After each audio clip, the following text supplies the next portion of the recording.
पहुंची हुई हैं। एसेंशियल गुड्स और सर्विसेज की स्थिति नियंत्रण में है।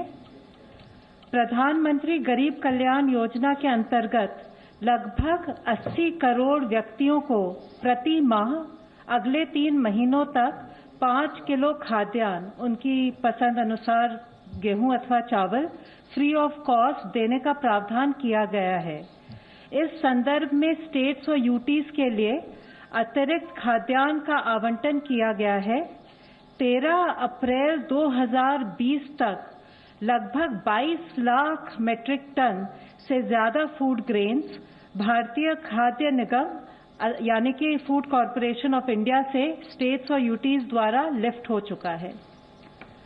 गृह मंत्रालय का कंट्रोल रूम एसेंशियल गुड्स और सर्विसेज को 24/7 मॉनिटर कर रहा है तथा अपनी हेल्पलाइंस द्वारा लोगों की समस्याओं और शिकायतों का भी निदान कर रहा है।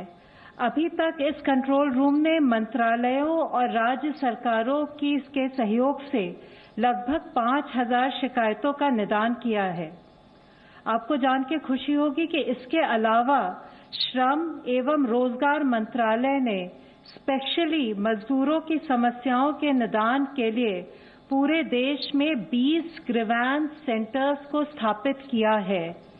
इन ग्रीवेंस सेंटर्स की फंक्शनिंग को चीफ लेबर कमिश्नर के स्तर पर सुपरवाइज और मॉनिटर किया जा रहा है। हेल्पलाइंस की विस्तृत जानकारी श्रम एवं रोजगार मंत्रालय की वेबसाइट पर उपलब्ध है। इन हेल्पलाइंस का उद्देश्य है कि पीड़ित मजदूरों को समयबद्ध तरीके से राहत मिल सके।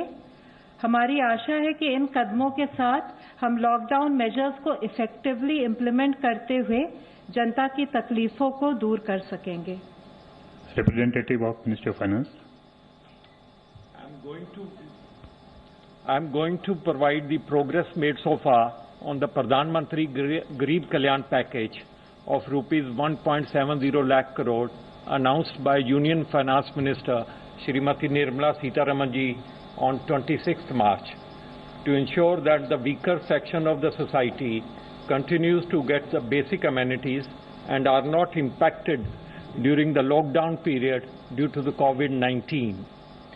The swift implementation of the package is being continuously monitored by the central and state governments, finance ministry, the concerned ministries, cabinet secretariat and PMO. As on 13th April 2020, yesterday, more than 32 crores beneficiaries have been directly given cash support through DBT amounting to rupees 29,352 crore under the package. In addition to point made by my colleague of MHA, another point regarding is under the Pradhan Mantri Garib Kalyan Ann Yojana, the government has distributed free ration of food grains to 5.29 crore beneficiaries. 3,985 million tons of pulses have also been dispatched to various states and union territories for distribution. More than 97 lakh free Ujjwala gas cylinders have been delivered to beneficiaries under Pradhan Mantri Ujjwala Yojana. 2.1 lakh members of EPFO have taken benefit of online withdrawal of non-refundable advance from EPFO account amounting to rupees 510 crore. Rupees 14,946 crore have been transferred to 7.47 crore farmers towards first installment of PM Kisan. Rupees 9,930 crore has been disbursed to 19.86 crore women Jan Dhan account holders through DBT. Rupees 1,400 crores has been disbursed to about 2.82 crore old age people, widows and disabled persons under National Social Assistance Program. More than 2 crore building and construction workers have received financial support amounting to rupees 3,071 crore. The detailed press release relating to this PM Garib Kalyan package is available on the PIB website, which I will request you to get access to that. Thank you. Representative from the ICMR, please.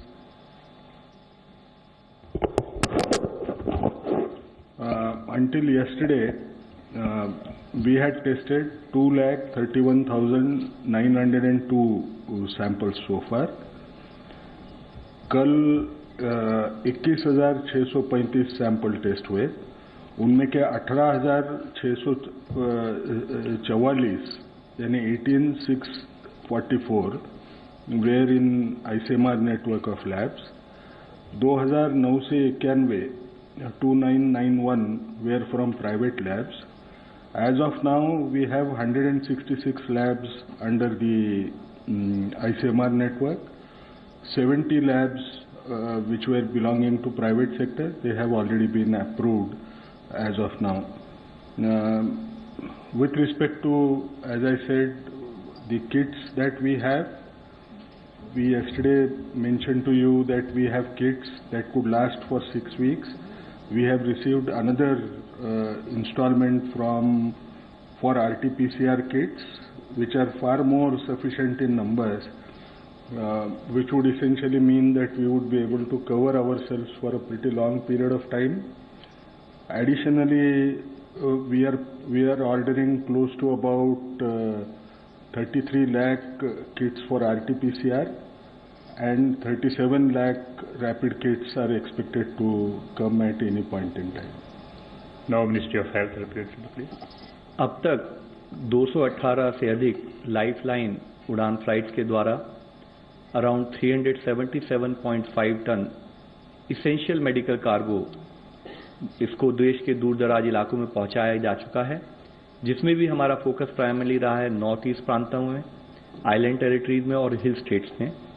इसके साथ ही Indian postal network ने Indian drug manufacturing association, DG of health services और online pharma companies के साथ tie up करते हुए hospitals और individual consumers को भी डोर स्टेप पर उन्होंने इंटरस्टेट और इंट्रा स्टेट मेल्स के माध्यम से मेडिकल डिलीवरीज को पहुंचाने का कार्य किया है। हमारे जैसे इससे पहले कि हमारे colleague from ministry of finance ने बताया, उसके साथ ही आज फील्ड लेवल पर हमारी जो सेल्फ हेल्प ग्रुप की महिलाएं हैं, वह बैंकों के साथ काम करते हुए बिजनेस कॉरेस्पॉन्डेंट सखी या बैंक सखी के रूप में एक महत्वपूर्ण भूमिका निभा रही हैं। उन्होंने प्राइम मिनिस्टर जन धन योजना, प्राइम मिनिस्टर किसान योजना अकाउंट्स और एम्प्लॉयर गारंटी स्कीम के तहत जो पेमेंट है, उसको फील्ड लेवल पर लोगों को बैंक में जाए बिना उनको वह धनराशि दी जा सके, उसके लिए अपना सहयोग दिया है। इसके साथ ही office of principal scientific adviser, उन्होंने उनके ऑफिस से एक गाइडलाइन जारी की गई है, जिसमें मुख्यतः घनी आबादी यानी कि हाई डेंसिटी वाले जो एरियाज हैं, जैसे कि हम मुंबई का धारावी प्रांत ले लें या कोई और ऐसे एरियाज ले लें, दिल्ली के एरियाज ले लें, उसमें कोविड के स्प्रेड को कंट्रोल करने के लिए किस टाइप के स्टेप्स लिए जाएं, उसके बारे में एक गाइडलाइन दी है, जिसमें मुख्यतः कम्युनिटी शेयर टॉयलेट, वॉशिंग और बेदिंग फैसिलिटीज पर रिक्वायर्ड सैनिटेशन और हाइजीन सॉल्यूशंस कम खर्चे में कैसे ऑर्गेनाइज किए जा सकते हैं, उसके बारे में बताया गया है। अब तक की अगर डिटेल देखें तो अब तक टोटल 1036 पीपल क्योर हो चुके हैं। एंड मैं आप लोगों की दृष्टि में लाना चाहूंगा कि कल एक ही दिन में 179 people have been diagnosed and found cured, और अब तक की टोटल संख्या अगर देखें तो 10,363 कंफर्म केसेस देश में आए हैं, और जिसमें कि कल एक दिन में 1,211 केसेस पॉजिटिव पाए गए हैं। टोटल 31 डेथ्स रिपोर्ट हुई हैं कल से आज तक, जिसको लेकर टोटल डेथ की संख्या 339 हो चुकी है। आज माननीय प्रधानमंत्री जी ने देश को एड्रेस करते हुए देशवासियों से कहा है कि हमारी कलेक्टिव स्ट्रेंथ दिखाते हुए हमने बाबा भीमराव अंबेडकर साहब को एक सच्ची श्रद्धांजलि दी है। उन्होंने बताया है कि भारत ने अपने होलिस्टिक और इंटीग्रेटेड अप्रोच के तहत काम करते हुए समय पर एक डिसीजिव एक्शन लिया, जिससे कि समस्या के हमने बढ़ने का इंतजार नहीं किया, बट हमने प्रॉब्लम को स्टार्टिंग में ही कंट्रोल करने के लिए रिक्वायर्ड एक्शन लिए हैं। उन्होंने इसके साथ ही कोविड-19 के स्प्रेड को रोकने के लिए 3 मई तक लॉकडाउन को बढ़ाने के बारे में भी बताया। 20 अप्रैल तक देश के हर शहर, हर जिले का एक इवैल्यूएशन किया जाएगा। उसमें देखा जाएगा किस जिले और किस शहर ने कोरोना स्प्रेड से संबंधित क्या क्या कार्य किए हैं, किस तरह से अपने को बचाया है। इस टेस्ट के द्वारा, इस लिटमस टेस्ट की अप्रोच के द्वारा उन सेलेक्टेड एरियाज में जहां पर की स्थिति को अच्छे ढंग से नियंत्रण किया गया है, कुछ सेलेक्टेड एक्टिविटीज की अनुमति भी दी जाएगी, जिसके लिए भारत सरकार द्वारा डिटेल्ड गाइडलाइन जल्दी ही इशू की जा रही हैं। इसके साथ ही उन्होंने यह भी कहा है कि यदि लॉकडाउन मेजर्स का सही ढंग से पालन नहीं किया गया और उस प्रांत में वायरस के फैलने का खतरा है, तो क्योंकि हम एक इन्फेक्शियस डिजीज से डील कर रहे हैं, तो जो भी सहूलियतें या जो भी एक सेलेक्टेड एक्टिविटीज की परमिशन दी जाएगी वह विड्रॉ भी की जा सकती है। साथ ही माननीय प्रधानमंत्री जी ने बताया कि दवाइयां, फूड राशन और इसेंशियल कमोडिटीज के संबंधित एम्पल रिजर्व भी फील्ड लेवल पर इंश्योर किए जाएंगे। माननीय प्रधानमंत्री जी ने सभी नागरिकों से 7 चीजों पर समर्थन की अपील की, जिसमें उन्होंने मुख्यतः कहा है कि हमें सबको अपने घर के बुजुर्गों का विशेष ध्यान रखना है, विशेषकर कि वह बुजुर्ग जिनको कोई क्रॉनिक डिजीज है। साथ ही उन्होंने बताया कि लॉकडाउन मेजर्स और सोशल डिस्टेंसिंग को हम 100% पालन करें। अपने जीवन में एक बिहेवियरल चेंज के रूप में हम सोशल डिस्टेंसिंग को इम्प्लीमेंट करें। साथ ही होममेड फेस कवर या मास्क का इस्तेमाल करें। आयुष मंत्रालय द्वारा गर्म पानी और काढ़े के सेवन के सजेशन को भी उन्होंने हाईलाइट किया है, जिसके द्वारा कि हम अपनी इम्यूनिटी को एनहांस कर सकते हैं। कोरोना इन्फेक्शन के स्प्रेड को रोकने की मदद के लिए उन्होंने सभी से Aarogya Setu mobile application download करने की विनती भी की है। इसके साथ ही उन्होंने कहा कि हम सबको मिलकर एफर्ट करना है कि गरीब परिवारों की फूड रिक्वायरमेंट्स का हम ध्यान रखें।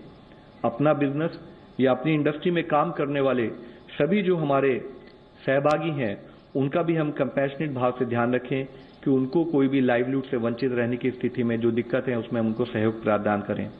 हमारे देश के कोरोना वॉरियर्स जैसे कि doctors, nurses, sanitation workers, police staff, उन सबको उन्होंने इससे पहले भी जैसे कहा है, उन्होंने कहा हम उनके प्रति अपनी कृतज्ञता जाहिर करें। और अंत में माननीय प्रधानमंत्री जी ने सभी से आग्रह किया कि हम जहां हैं वहीं रहें और हर तरह से सुरक्षित रहें। इसके साथ ही जैसे कि आपको इससे पहले भी मैंने अवगत किया है कि हमारा एक एफर्ट रहा है कि हम इस पूरे समय में अपने हेल्थ इंफ्रास्ट्रक्चर को बढ़ाएं और उसके तहत अब 602 डेडिकेटेड कोविड हॉस्पिटल, जिसमें 1,06,719 आइसोलेशन बेड्स हैं और 12,024 आईसीयू बेड्स हैं, वह हम तैयार कर चुके हैं स्टेट गवर्नमेंट के सहयोग से। इस नंबर में भी निरंतर बढ़ोतरी की जा रही है। जैसे जैसे सिचुएशन इवॉल्व हो रही है, हम स्टेट गवर्नमेंट के साथ मिलकर इस विषय में काम कर रहे हैं। इसी से संबंधित किए हुए एफर्ट्स के संबंध में जैसे कि एम्स दिल्ली में एक इनिशिएटिव लेकर डेडिकेटेड कोविड हॉस्पिटल बनाया गया है, मैं उसके बारे में आपको हाईलाइट करना चाहूंगा।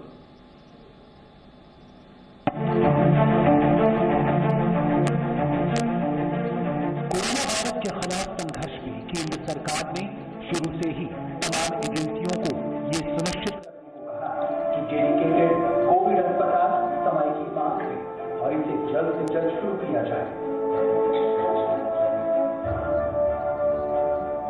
राजधानी दिल्ली में एक ऐसा ही डेडिकेटेड कोविड-19 अस्पताल बनकर तैयार है। एम्स के ट्रॉमा सेंटर और बर्न प्लास्टिक सर्जरी ब्लॉक है। वहाँ पे बेड जो है हमारे यहाँ पे 250 बेड के करीब हो जाएंगे और burn and plastic surgery centre में ऊपर आईसीयू भी हम तैयार कर रहे हैं। आईसीयू में 30 बेड और हम ऐड कर पाएंगे वेंटिलेटेड पेशेंट के लिए, और एक वार्ड भी वहाँ पे हम तैयार कर रहे हैं जो पेशेंट को हम देख पाएंगे। अभी कुल 270 बिस्तरों वाले दिल्ली के इस कोविड-19 अस्पताल में 150 से ज्यादा आईसीयू बेड भी मौजूद हैं। ये यूनिक चैलेंज है, हमें अपने आप को सेफ भी रखना है और दूसरों की लाइफ सेव करना है। तो मैं तो कहता हूं कि सारे हेल्थ केयर वर्कर्स और जो हेल्थ केयर वर्कर्स नहीं हैं उनकी भी इक्वल रोल है। तो ये टीम कॉन्सेप्ट है। कोरोना संक्रमण की संवेदनशीलता को देखते हुए इस डेडिकेटेड हॉस्पिटल को कई हिस्सों में बांटा गया है। तो जब वो पेशेंट पहली बार हमारे बर्न सेंटर को एक्सेस करता है तो वो सारे लोग पहले एक होल्डिंग एरिया में जाते हैं, जिसको हमने वेटिंग एरिया किया है। कोई भी ऐसा व्यक्ति जो खांसी कर रहा हो उसको मास्क प्रोवाइड की जाएगी और उनको वहां पर सोशल डिस्टेंसिंग मेंटेन करके उस हॉल में पहले हम रखेंगे। जो हमने डिवाइड किया हुआ है दो भाग में है, 2 पार्ट में है। एक है, आप देख रहे होंगे, ट्रायल स्टेप 1 है, जहाँ पे जो भी मरीज इस ट्रायल स्टेप 1 पे जो मरीज आएंगे यहाँ पे, तो हम उनकी हिस्ट्री और टेम्परेचर और साथ में सैचुरेशन, ये सारे जांच करने के बाद देखेंगे क्या इनको सही में अस्पताल में रह के कोई इलाज करने की जरूरत है या और कोई जांच करके डिसाइड करने की जरूरत है। इसके बाद जो वो सारे लोग जिन्हें हमें लगती है कि नहीं और फर्दर जांच करने की आवश्यकता है, वो हमारे ट्रायल स्टेप 2, आप देखेंगे कि इस कॉर्नर में हमने ट्रायल स्टेप 2 रखा हुआ है। यहाँ पे हमारे डॉक्टर, नर्स, पैरामेडिक रहेंगे। यहाँ पे क्लिनिकल एग्जामिनेशन के अलावे जो इस जगह में क्लिनिकल एग्जामिनेशन तो होगा ही होगा, उनके वाइटल पैरामीटर्स लिए जाएंगे। सो ये पूरी व्यवस्था ट्रायल की यहाँ पे हमने इस तरीके से की है कि ओपन एयर हो, अगर किसी कफ होता है तो इन्फेक्शन के चांसेस और कम हो। तो वो सारे मरीज जो ट्रायल 2 पे ऐसा हमें लगता है कि जिनको ऑक्सीजन की जरूरत है या कोई मेडिकल इलाज की जरूरत है या दवाओं की जरूरत है, वो सारे इस एरिया में आएंगे जो हम एग्जामिनेशन एंड ऑब्जर्वेशन एरिया या येलो एरिया कहते हैं। उसके बाद गंभीर मरीजों को रेड जोन में भेजा जाएगा, जहां आईसीयू और दूसरी सुविधाएं मौजूद हैं। ये बिल्डिंग जिसमें हम खड़े हैं, ये 124 बेडेड हॉस्पिटल है, जो कि बर्न्स प्लास्टिक सर्जरी ब्लॉक के तरह प्रोजेक्ट मोड में बनाया जा रहा था। अगर आमतौर पर देखते हो, इसे कम 9 महीने लगते काम करने में, लेकिन हमने इसको रिकॉर्ड टाइम में 15 दिन के अंदर, जिसके अंदर 30 आईसीयू बेड है, state of the art facility है।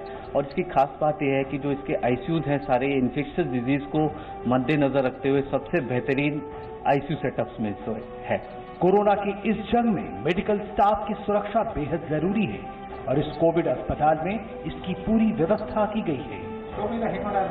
जो हम राउंड लेते हैं, हम अपना क्लिनिकल राउंड लेते हैं, वो हम अपना आईपैड या आईफोन पे ले लेते हैं, तो अंदर जाने की जरूरत नहीं पड़ती है। पेशेंट को देख लेते हैं, अंदर मॉनिटर देख लेते हैं, वेंटिलेटर की सेटिंग्स देख लेते हैं और सारी इंस्ट्रक्शंस ऐसे दे देते हैं। तो क्लिनिकल टीम का एक्सपोजर कम होता है, पीपी बच जाते हैं और बहुत सी रिसोर्सेज हमारी बच जाती हैं। चाहे नीतिगत निर्णय हो या फिर मेडिकल सुविधाओं की उपलब्धता, केंद्र सरकार लगातार उचित कदमों को सुनिश्चित कर रही है। ऐसे में राजधानी के इस डेडिकेटेड कोविड-19 हॉस्पिटल की पहल निर्णायक साबित हो सकती है। आज मैं आप लोगों की दृष्टि में यही लाना चाहूंगा कि जैसे कि अगर देखें तो WHO का कल का डेटा देखें तो पूरी दुनिया में 76,498 पॉजिटिव केसेस रिपोर्ट किए गए। एक दिन में पूरी दुनिया में 5,702 डेथ रिपोर्ट हुई हैं। ये हम सबका कलेक्टिव एफर्ट रहा है, जिसके कारण ही भारत जैसे बड़ी आबादी वाले देश में अभी पिछले दिन भी अगर हम देखें तो 1,211 केसेस और 31 डेथ रिपोर्ट हुई हैं। हमें सबको कलेक्टिवली मिलकर एफर्ट करना है। हमें ये इंश्योर करना है कि हर तरीके से जो भी ये केसेस आए, इनको भी हम कैसे दूर कर पाएं और हम अपने देश को इस बीमारी से बचा पाएं। धन्यवाद। फ्रेंड्स, आपसे पिछले 2-3 दिनों में और पहले भी जानकारी दी गई है। आरोग्य सेतु मोबाइल ऐप, आज आपको 2 मिनट का छोटा सा वीडियो दिखा देते हैं, उसके बाद हम आपके क्वेश्चन लेते हैं। Please. Each and every problem has a solution. However, since COVID-19